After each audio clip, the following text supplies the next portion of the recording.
In the years leading up to the 2023 NHL Draft, it was dubbed the year of Bedard and Michkov, both players having generational-type junior seasons, both breaking a multitude of records in their respective leagues. As the draft came closer, the two were neck and neck for the number 1 overall pick, until Bedard started to take the lead. Still, Michkov would surely go as second, as he's one of the greatest European prospects we've ever seen. Yet, as the draft closed in, Michkov was slipping down the draft board, and then on the big day, he would watch 6 players drafted before him as he went 7th overall to the Philadelphia Flyers. The Flyers are proud to select from St. Petersburg in the KHL, Matvei Michkov. But why was he taken at 7th, when he was no doubt the second best talent in the draft? Well, Michkov is currently under contract with SKA St. Petersburg of the KHL through 2025-2026, keeping him in Russia until he's 22 years old. With this knowledge, NHL teams passed on him, not wanting to wait on him coming over to North America. But the complications of Michkov's situation go beyond his 3-year contract.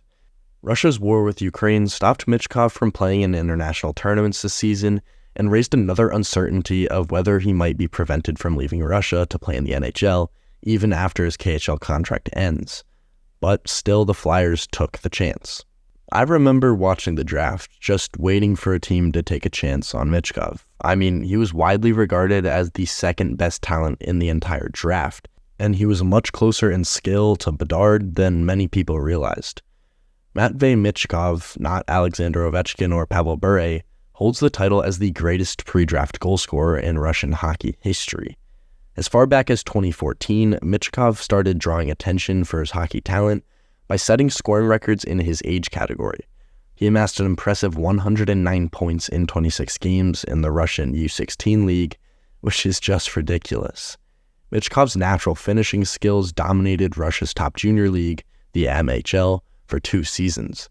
In his first season at 16, he registered 56 points in 56 games in the U20 division, surpassing the previous points record held by NHL superstar Nikita Kucherov.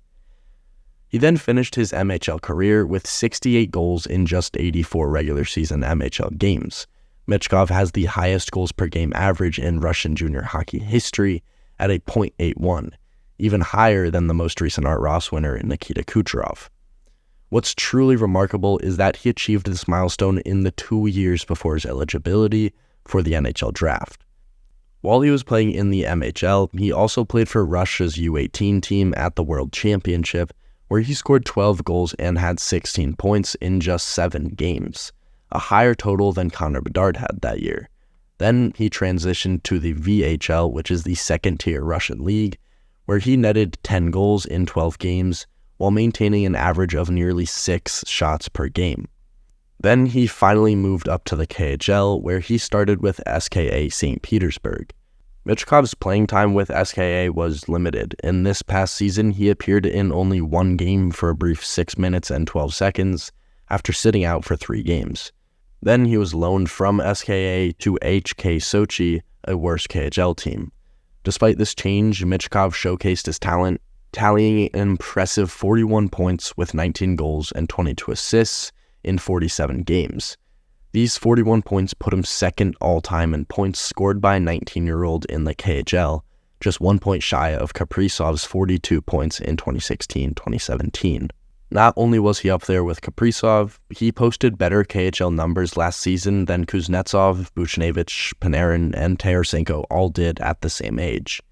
So with all of this success, it's no wonder why he was thought to be head-to-head with Bedard heading into the draft. And it's no wonder why Philadelphia was quick to snag him. And they did so knowing they would have to wait 3 years until they saw him in the orange and black. But there could be a possibility that we see Michkov as early as next season. Danny Briere said recently that they would love to have Michkov as soon as possible, but he believed they were on the same timeline, meaning that Michkov would stay in the KHL for the remainder of his contract. However, a Russian media outlet said that Alexander Medvedev, the chairman of SKA St. Petersburg, maintains a very positive relationship with the Flyers management and is open to discussing all possibilities with Michkov. Until confirmed otherwise, the only certainty is that Matvei Michkov remains a KHL player contracted with SKA St. Petersburg.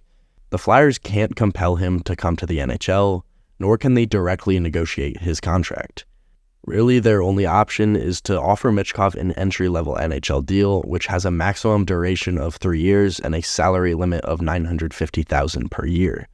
Michkov, his agent, and SKA St. Petersburg hold the responsibility for negotiating his release for an early NHL move. But this does set the stage for a potential jump to North America for the 2024-2025 NHL season, but whether it happens or not is uncertain. This situation involves navigating terms with another professional hockey team in a different country amidst a politically rough climate, as shown by Ivan Fedotov's journey to the Flyers last season. Fedotov signed a deal with the Flyers in May of 2022, but his attempt to come to North America that summer was stopped when Russian authorities took him to a remote military base in the Arctic Circle for a year of service. After completing that service, he then signed a 2-year deal with CSKA of the KHL, which led to a termination and a signing by the Flyers. If Michkov were to come over to the NHL, he would slide right into the first-line left-wing spot. The Flyers already overachieved last year, having their playoff race come to an end on the last day of the season. And new head coach John Tortorella got the most out of his players, and many of them had career years. If Michkov joins the Flyers soon, it could drastically change their plans.